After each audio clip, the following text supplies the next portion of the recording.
Salut à tous, on se retrouve pour une vidéo spécialement consacrée à Vinicius et je vous cache pas que ce sujet-là m'intéresse énormément. Alors comme vous le savez actuellement, il fait beaucoup polémique. On parle beaucoup de lui et notamment Marca qui avait lâché des informations comme quoi Ancelotti est agacé par le comportement du Brésilien par rapport au fait est qu'il se plaint trop et il rentre trop facilement dans le jeu de ses adversaires. Ce qu'il faut comprendre c'est qu'aujourd'hui Vinicius a passé un cap. La saison passée, il a été monstrueux.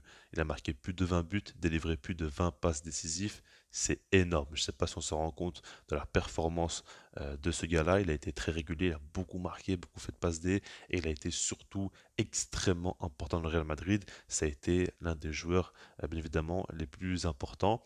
Et ce qu'il faut prendre en compte, c'est qu'aujourd'hui, à chaque match, il y a limite un plan anti-Vinicius qui se met en place. Parce que c'est un gars qui déséquilibre énormément les défenses et qui arrive beaucoup trop facilement à faire des différences, tout simplement. Par rapport à ça, ça devient de plus en plus caricatural parce qu'on voit des équipes mettre en place un marquage individuel dans les gros matchs ou plutôt dans les plus petites rencontres des deux, trois hommes sur lui à chaque fois, on le voit, et il a du mal à gérer ça. Pas forcément par rapport à sa qualité technique ou quoi, par rapport au fait est que mentalement, ça commence un petit peu à le user, on le voit. Il subit énormément de fautes. C'est un des joueurs en Europe qui en subit le plus, on le voit très clairement, pas besoin de statistiques, hein. On le voit sur le terrain, à chaque fois, il ramasse pas mal de coups, ça c'est clair et net. Maintenant, le problème, c'est que à chaque fois, on voit qu'il commence à de plus en plus s'agacer et à se plaindre au niveau de l'arbitrage, chez les arbitres, il n'arrête pas de leur demander des cartons, etc. Et les adversaires, ils le savent ça. Donc du coup, ils vont jouer sur le fait est qu'il s'agace vite pour pouvoir le faire sortir de son match. Et on le voit de plus en plus dans ce registre-là. Et malheureusement, on le voit plus s'exprimer avec les arbitres que dans le football. Alors je suis peut-être un petit peu dur en disant ça parce que pour moi, honnêtement, ce que Vinicius fait, on le sous-estime un petit peu trop.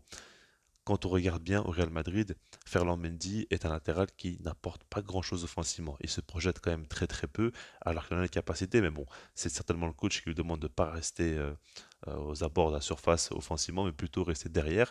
Et ça, on peut le comprendre. Maintenant, le truc, c'est qu'il n'est pas trop accompagné. On a des milieux de terrain qui ne se projettent pas, ça on le sait. Il a souvent Tony Kroos derrière lui, et c'est pas lui qui va se jeter offensivement. C'est très bien qu'il va rester plus bas et orienter le jeu. Et du coup, il est souvent amené à faire des différences tout seul, en un contre 2, un contre 3. Et malgré ça, il arrive quand même à dribbler, à éliminer et à réussir à offrir des opportunités de but au Real Madrid. C'est vraiment très très fort ce qu'il réalise, parce que même si il n'est plus trop décisif, en soi, quand on regarde depuis le mois d'octobre, il n'a plus marqué en Liga. Ça fait déjà un petit temps, il a marqué en Coupe du Roi très récemment, mais voilà, il est beaucoup moins décisif ces derniers temps. Je trouve que un petit peu avant le début de la Coupe du Monde, il commençait un petit peu à régresser en termes de stats et puis surtout par rapport à son apport. La Coupe du Monde, pour moi, il a été bon. Honnêtement, j'ai trouvé qu'il a été bon. Il a beaucoup, beaucoup apporté. Ça a été un des meilleurs joueurs brésiliens durant la compétition. Après, on pouvait entendre un petit peu plus de lui, mais pour moi, il n'a pas été mauvais. Et puis, depuis le retour, là, ça commence vraiment à devenir compliqué pour lui, où j'ai l'impression qu'il devient un peu trop caricatural dans le sens où on le voit tenter de dribbler, il subit une faute, il s'énerve, il se plaint, et on voit à chaque fois ça se produire en boucle, tout simplement. Et ça me fait penser un petit peu à Neymar. Alors, par rapport à Neymar, je ne veux pas comparer les deux joueurs en termes de qualité pure ou quoi que ce soit, mais surtout par rapport au fait est que ces deux joueurs très forts techniquement, sans vouloir savoir qui est le meilleur évidemment, et ils sont très forts techniquement, ils vont beaucoup provoquer, beaucoup tenter et beaucoup subir de fautes. Et Neymar, en fait, le problème, c'est que il est un petit peu trop rentré dans le jeu de ses adversaires à chaque fois, où il s'agaçait trop, et du coup, il sortait souvent de ses matchs. Vinicius en est pas encore arrivé là, mais il est en train de prendre le chemin, selon moi.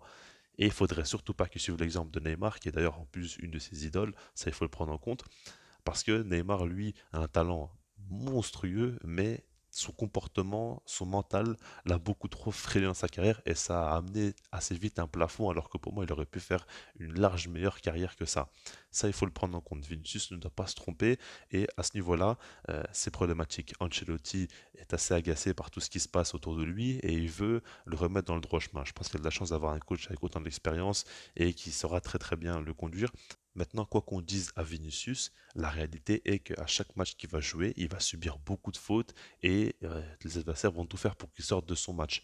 Donc, quand on regarde comme ça de l'extérieur, c'est facile à dire oui, il s'énerve trop, etc.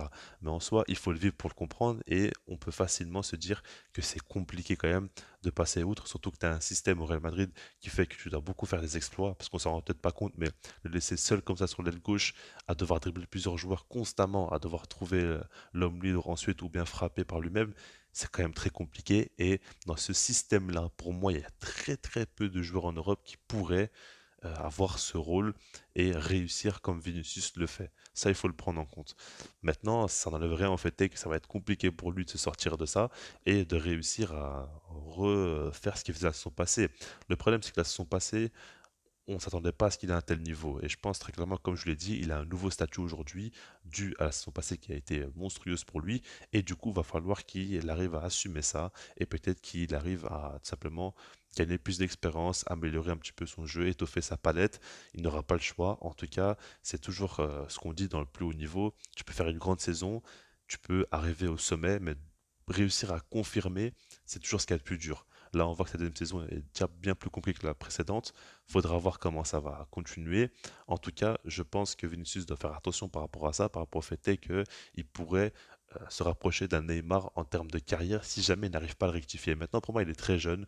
Il est au Real Madrid avec Ancelotti, avec des gars comme Benzema, comme Modric, etc.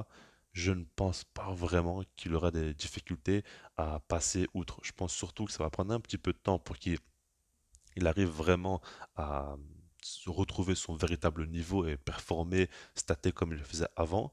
Mais dans tous les cas, ça reste quand même un très bon joueur qui, marque ou non, il apportera toujours à son équipe. Ça, il faut le prendre en compte. Et puis, le fait est que les équipes en face euh, s'occupent autant de lui, ça libère de l'espace pour les autres joueurs. Ça, il faut le comprendre. Et je pense que on voit beaucoup le problème par Vinicius. Maintenant, quand tu regardes l'aile droite qui est inoffensif, ça, c'est aussi un problème. Je pense qu'au Real Madrid, il y a un vrai problème tactique. Après, bon, on parle beaucoup des résultats là-bas. Donc, tant que les résultats sont là au Real Madrid, on ne se plaint pas. Maintenant, on peut parler du fait que Vinicius se plaint un peu trop sur le terrain, etc. Mais moi, je pourrais dire aussi que, par exemple, sur les droites, comme je l'ai dit, c'est assez inoffensif et qu'il faudrait peut-être rééquilibrer ça tactiquement pour pouvoir libérer un peu plus Vinicius et qu'il puisse montrer ce qu'il sait faire, tout simplement. Donc voilà, pour résumer tout ça, moi je n'ai pas vraiment de crainte envers Vinicius. Je pense qu'il est bien entouré dans le bon club, avec des bons joueurs et un bon coach autour de lui. Donc il a tout pour pouvoir réussir dans sa carrière. Et par rapport à ça, c'est un vrai problème quand même, il faut le signaler, des joueurs comme ça, aussi techniques, on en voit de moins en moins, et du coup ils subissent beaucoup de fautes, c'est un des seuls moyens de les stopper, ça c'est un fait. Maintenant, je n'ai pas forcément de doute, je pense que ça ira pour lui, en tout cas on verra par la suite. Je laisse là-dessus, sinon moi je vous dis peace.